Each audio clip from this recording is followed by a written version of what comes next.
angivula angifundele uGenesis 14 Exodus 14 ngiyaxolisa.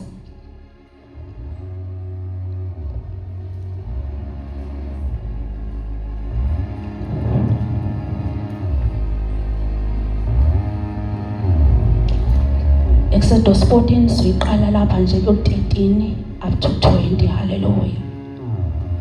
Isihloko sami sanamuhla sithi keep moving in faith and you will not limit God, because sometimes of situations our faith is shaken and then we limit God. Hallelujah bazalwane.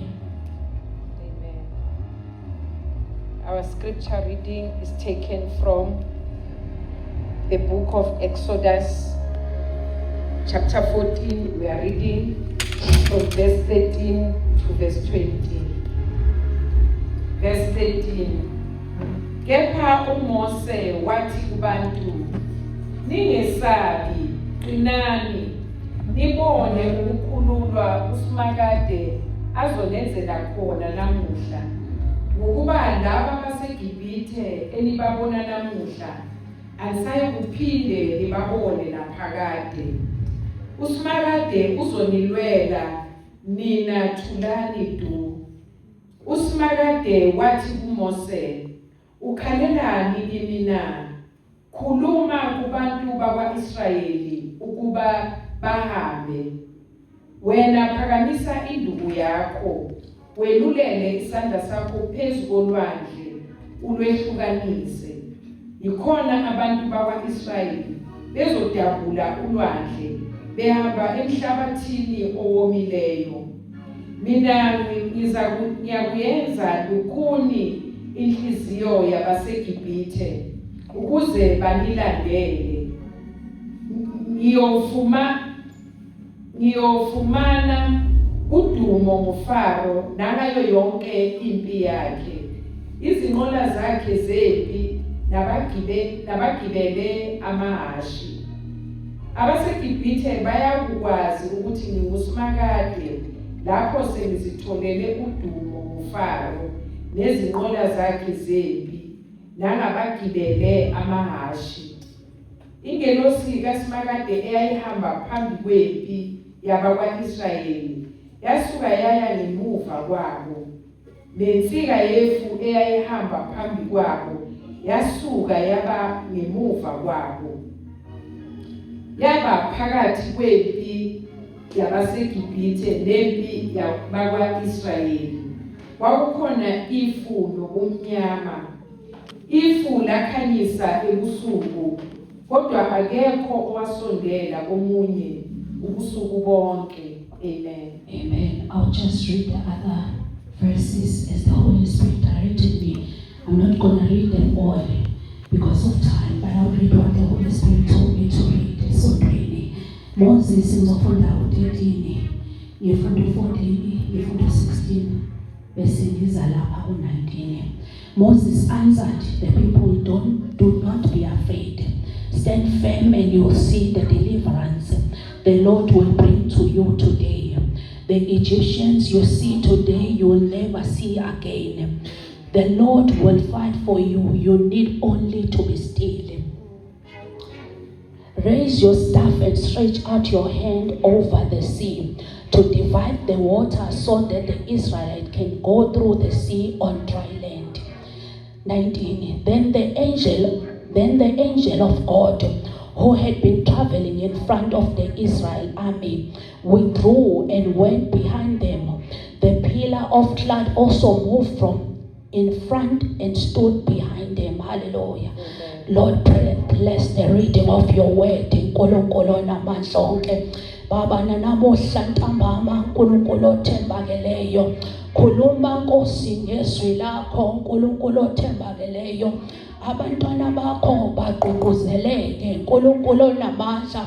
Bakhona ukuqhubeka nokuhamba ngokukholwa without limiting you, Jehovah Nkulunkulu namandla. Lord, may they press on noma indlela ngabe njani. Lord, may they continue to walk in faith. Speak through your word, Father God, Jehovah, egameni I've said, bazalwane, isihloko sanamuhla sithi keep moving in faith and you will not limit God. Hallelujah. Before ngiqhubeke umoya ingcwele ngoba manje each and every time bazalwane we come to the Tuesday service uthi umoya ingcwele sifana nezimoto ezisuka esegarage kuzolungisa iengine akunalutho emzimbeni kodwa the engine needs to be fixed, our mind. That's why the Bible says we need the renewal of mind. Each and every time the apostle and the prophet they come and minister on Tuesday kulungisa le acquired factory fault lene ndleleni oyitholile ukuzuzomethemba uNkulunkulu. Hallelujah.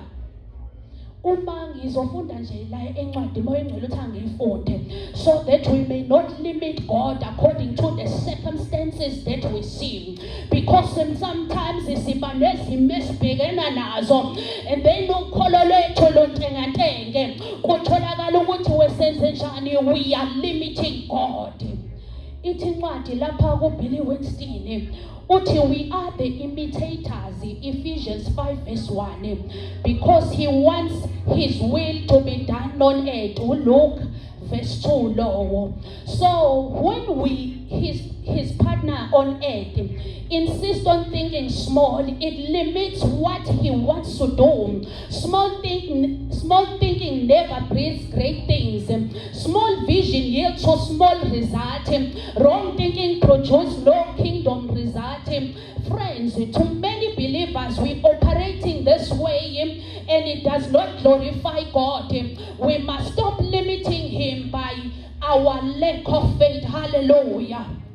Uma sibuka lapha uthi umoya ingcwele uyazi ukuthi zama ifaith umuntu ayimsebenzeli ezulwini kodwa imsebenzela la emhlabeni. That is why athi thy kingdom done upon heaven and earth. Ufuna lokho kusezulwini kuzokwenzeka emhlabeni. Uthi umoya ingcwele uyazi ngisho nabalele sebeshonile abalindi icilongo, it is not that they'll be exercising their faith kodwa bayovuka bayelumane inkosi, meaning ifaith eyala emhlabeni izinto uNkulunkulu ofuna ukuyithola ngaye uzoyithola ngefaith.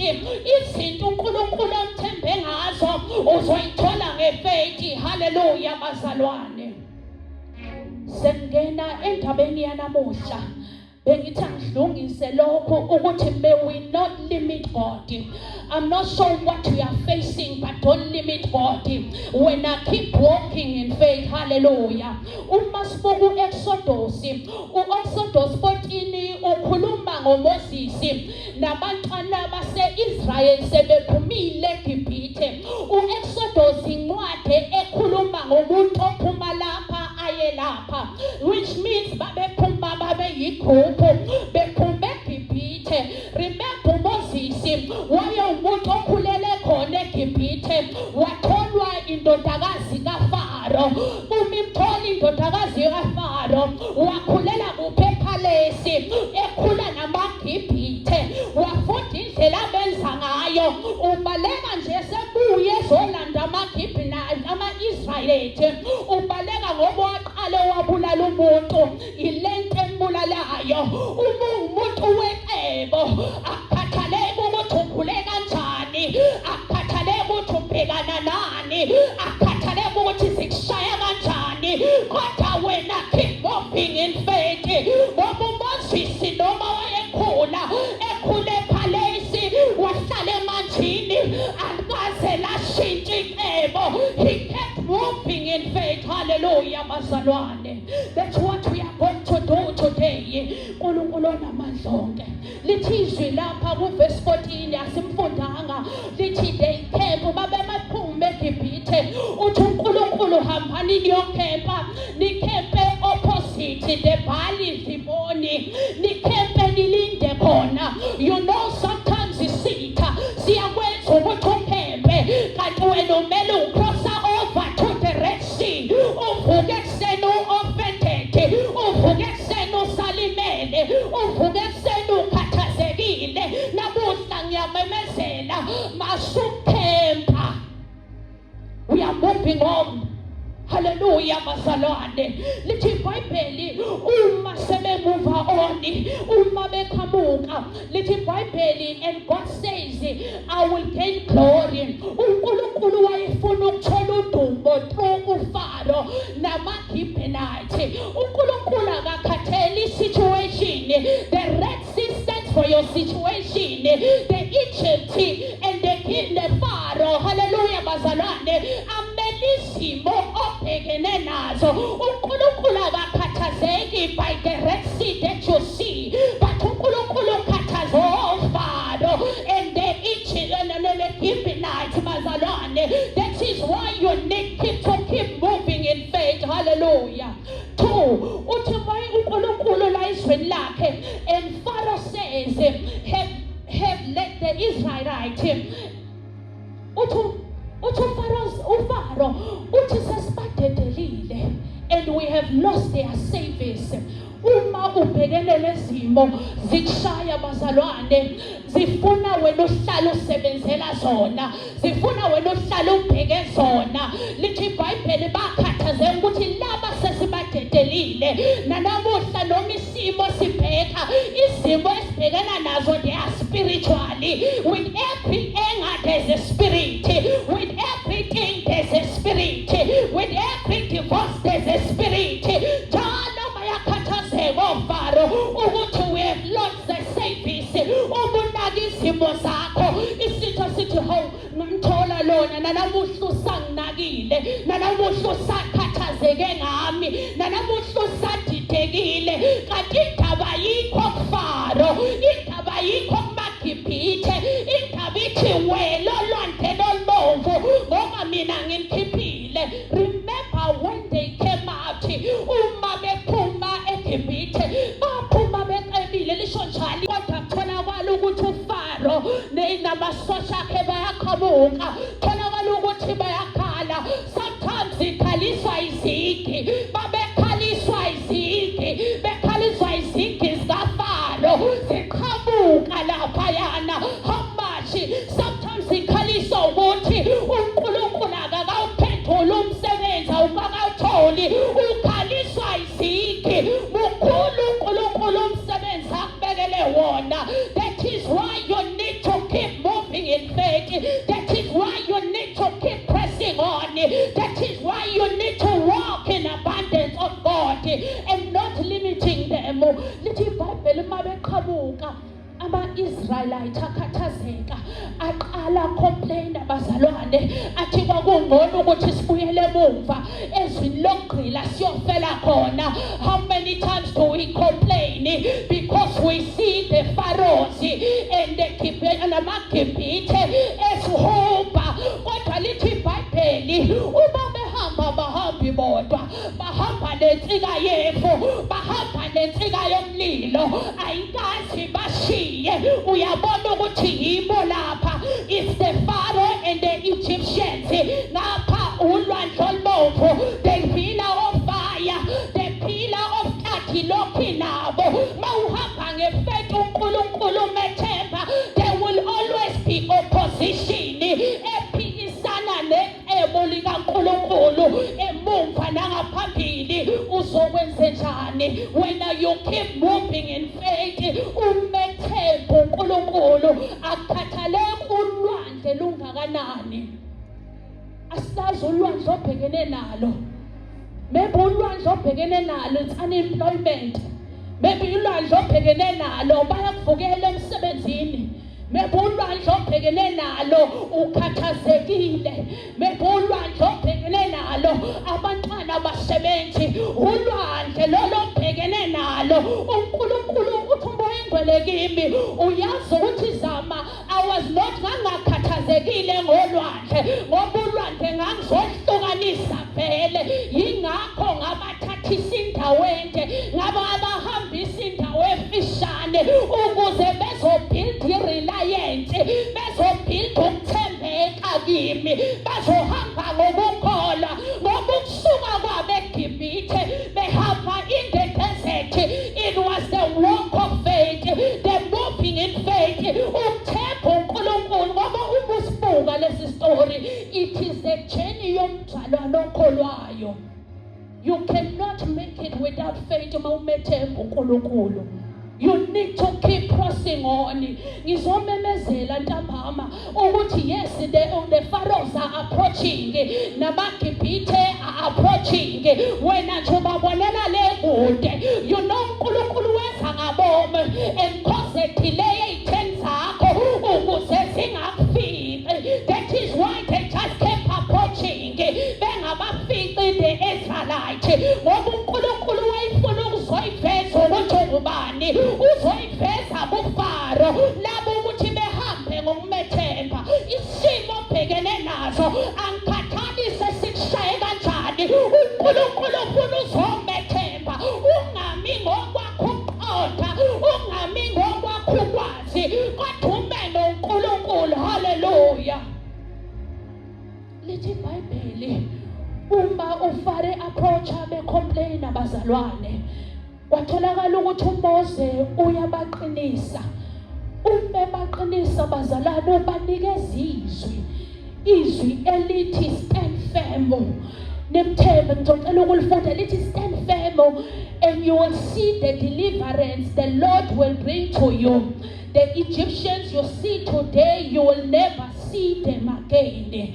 Uzobaqinisa bazalwane. Njalo when we come into this place bazalwane, sizozwa izwi lokukholwa ngoba kumele siwele bangcwele. Siyeke izimo. Uyabona keep moving in faith.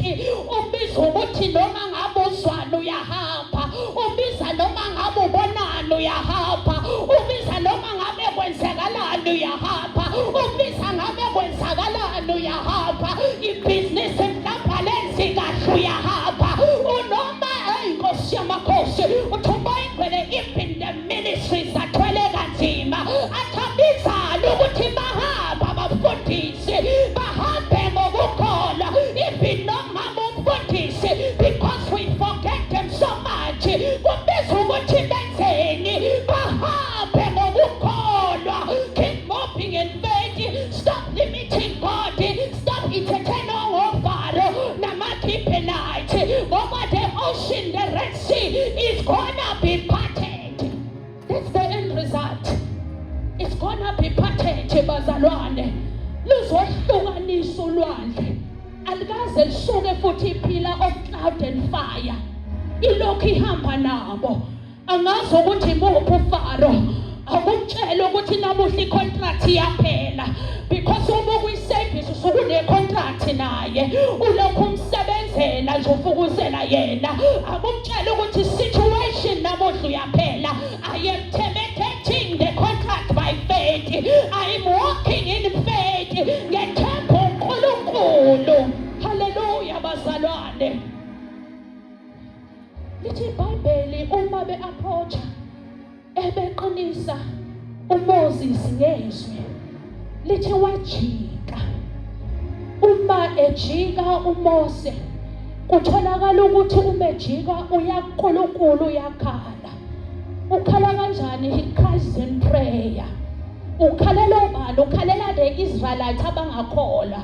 Remember uNkulunkulu wenza imhlola lapha eGibhithe. Kodwa kutholakala ukuthi abakholwa. Namanje uNkulunkulu abamthembi. Kodwa uMoses uyajika uyaNkulunkulu okuyena ombizile. uNkulunkulu othembakeleyo. Ngizomemezela to the churches and the ministers and the apostles. Nibiziwe uNkulunkulu. Angikwazi ukukhathala endleleni. Yingakho kudingeka ukuthi nihambe ngokukholwa. Ngizomemezela in the ministers ukuthi anikwazi ukukhathala endleleni. Nibiziwe uNkulunkulu. Hambani ngokukholwa. Bandla lese-SFMI noma ngaba niboni bekhathethi nibizela kuyona. Hambani ngokukholwa noma ngaba niboni inkombo. Hamba ngokukholwa. Uthula uthi umoyingcwele uyazi ukuthi zama bakhathazekile abanye. Babuka unyaka manje ukuthi usuyaphela. Yonke into bakhathazekile. Athi don't worry, stand firm. Ima wena uqine isibindi. The today uNkulunkulu mayenze deliverance uma mashudu kusuku lakho uNkulunkulu yenza manje uNkulunkulu restore uNkulunkulu restore abulathi iminyaka u10 uNkulunkulu deliver and healing even cancer iyalalela hallelujah ithi iBhayibheli uma uMoses esekhala uNkulunkulu ngathi ngiyabona ukuthi uNkulunkulu wayesenokudineka wathi why are you crying out to me tell the Israelites to move anginibizela ukuthi nizokhempa uNkulunkulu akasibizela ukuthi sinesizimo zethu uNkulunkulu akasibizela ukuthi sinezofalo uthi keep moving uNkulunkulu othembakeleyo ngoba yebo bazohlala bekhuluma yebo izimo izohlala izothenta ukholo lwakho wena keep moving in faith lithi iBhayibheli wathi uNkulunkulu take your staff Moses raise your staff and then stretch out your hand uthi umoya ingcwele leyo nto isho ukuthi the apostle and the prophet raise to the metal that I have given you and you stretch your anointed hands each and every time again bebhekane noFaro you just raise the staff and you stretch out your hands njalo mabefika bebhekene nabo ngoba you need the sound voice in your life that's what Moses was to the church of the Israelites you need the sound voice ezokhuza ezothi ezamawenzi kahle you need the sound voice ezozwa uNkulunkulu ibuye izokhulumisana nempilo yakho ngoba uNkulunkulu mayikhuluma akakhulumi with the Israelites ukhuluma nobani ukhuluma noMoses ukhuluma naye ngoba ungwecebo ukhuluma naye ngoba nguye ayemthumile kodwa namuhla ngizombebezela awukwazi ukusala angikwazi ukuthi ukhathazeke yini namuhla kodwa namuhla kuyasala olwandle umuntu uthi uyingcwele mawulibuka futhi ulandla olubomvu angithi ngale eGibhithe babekhonzwa abanye uNkulunkulu kwakufanele futhi ukuthi badlule kulo ukuze bezobreaka lama covenant amanye uNkulunkulu kuzoguqula imiqondo yabo ukuthi lo uNkulunkulu akaphelele kwenzeni imanga nemangaliso uNkulunkulu ohlukanisa olwandle yingakho ethi ngiyokwenza indlela kwahlongasini yingakho athi can't you see I'm doing a new thing even today wenza obusha noma ngabe ufike kunjani namuhla wenza obusha angeke sakuphinda kwenze next week the following week wenza obusha lithi iBhayibheli uMose enze njalo and then abaIsrayeli aqala move when they moved lithi iBhayibheli there was a strong wind eyiqhamuka from the east yahlukanisa ulwandle olubomvu bazalwane lithi iBhayibheli uma awanele njalo uFaro angithi uyabona ukuthi uma ukhola izimo ziyakulandela uzothi he ingabe kwakungcono ngikholwa noma ngingakholwa ngoba ziyakulandela especially if uNkulunkulu ekuvusile kini kuwena who you'll be the light kungoqala ukumekela uKristu that is why the opposition will come azomelana nento kaNkulunkulu remember Moses wabizwa yedwa wabizelwe ehlalo wahlangana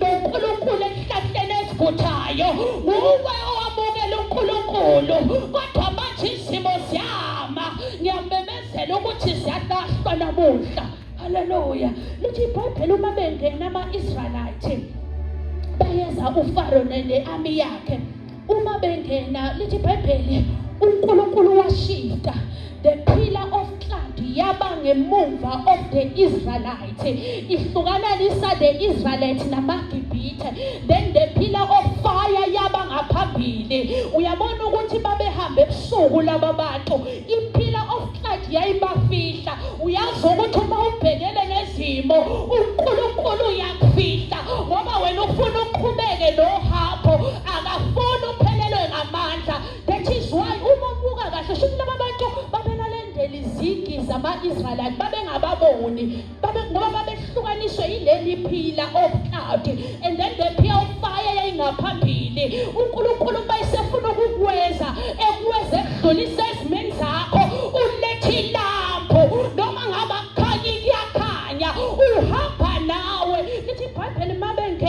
lahlukana ulwandle. After Moses esestretch isandla sakhe lahlukana ulwandle angena ama-Israelites, the angel, uyabona ukuthi uNkulunkulu noma ubhekene nesimo akafuni ube wedwa. He'll never leave you, don't forsake you. Uthembakele. Uma bengena phakathi kolwandle, lithi iBhayibheli uNkulunkulu ingilosi leyo ihamba nabo ibahola in the desert appeared yabahlukanisa.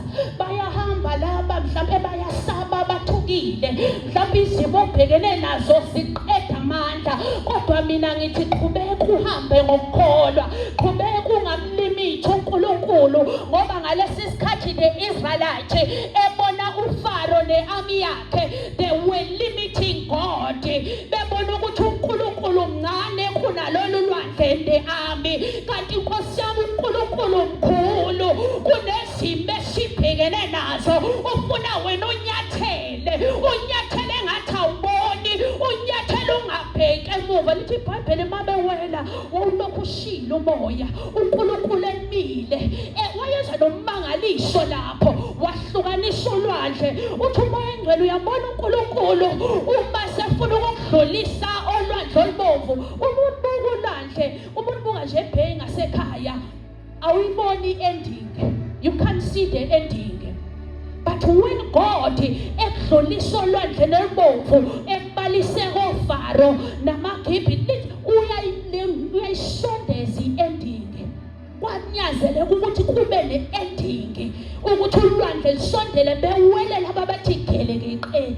Ngalesi sikhathi belela laba uFaro ne-army yakhe balandela yena. Isitha ngeke siyeke, ubuhamba nje ngokukholwa uyasikhuluza, ngoba sizokubuza ukuthi ukholwa ngempela, umethemba ngempela uNkulunkulu, udikela ngoba ubona ukuthi kuzokwenzeka. Because yini? The mind. That is why we come on Tuesday to renew the mind, that we may imitate God. We talk like Him, we walk like Him. Senze njengaye, siphinde silande the heavens upon earth. Senze njengaye. Lithi iBhayibheli mabehamba waqala uNkulunkulu masebewelele ngaphesheya.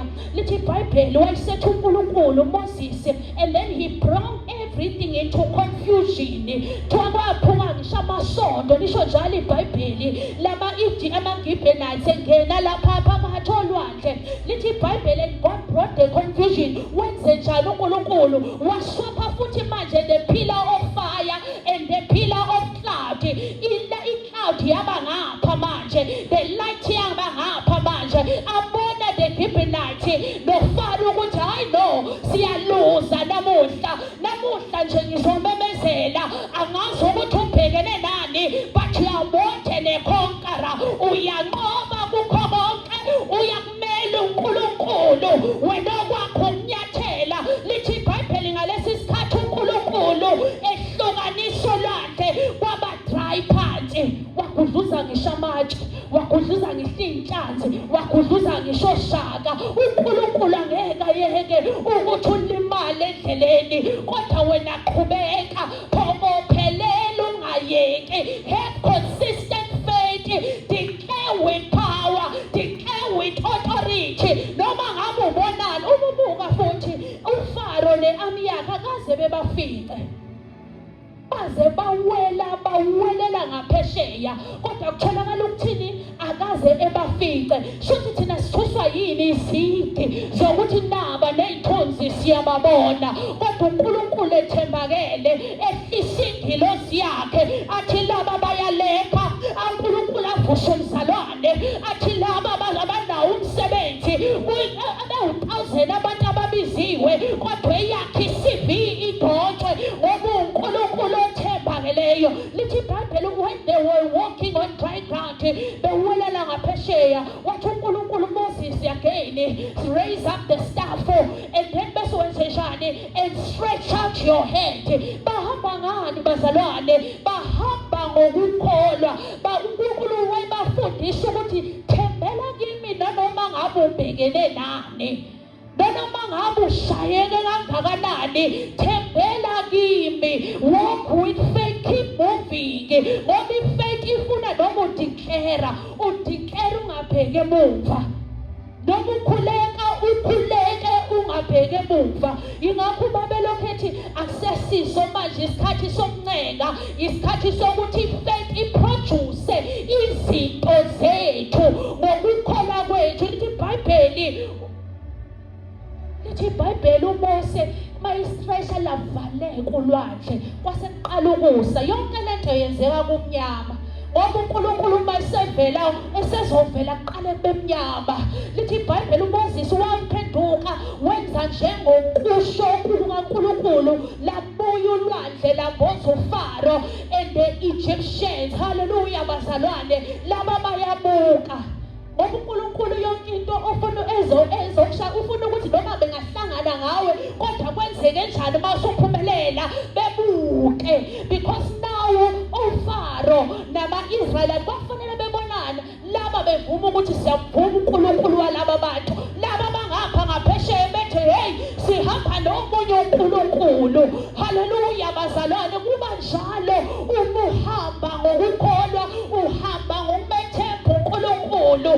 uNkulunkulu nawe. Lithi bashona and they were laying on the shore. So ngizomemezela upon verse 13 uthi stand firm, don't give up, keep walking in faith, keep trusting God, keep speaking the word of faith, keep showing up on the services, because Moses will raise the staff and stretch up the anointed hands bazalwane. Hallelujah. Ubulapho nje umyalezo wami ukuthi asimi kodwa siyahamba ngokukholwa, asijika asiphenduka asibheke emuva, akwenzeki lutho siyaqhubeka. Mhlawumbe wena mabewela the Israelites lapha, mhlawumbe khona abasala endleleni ngokwesaba, ungavumi in this season ukungahambi ngokukholwa. Even the economy esibhekene nayo ifunani sihambe ngokukholwa bazalwane. Hallelujah.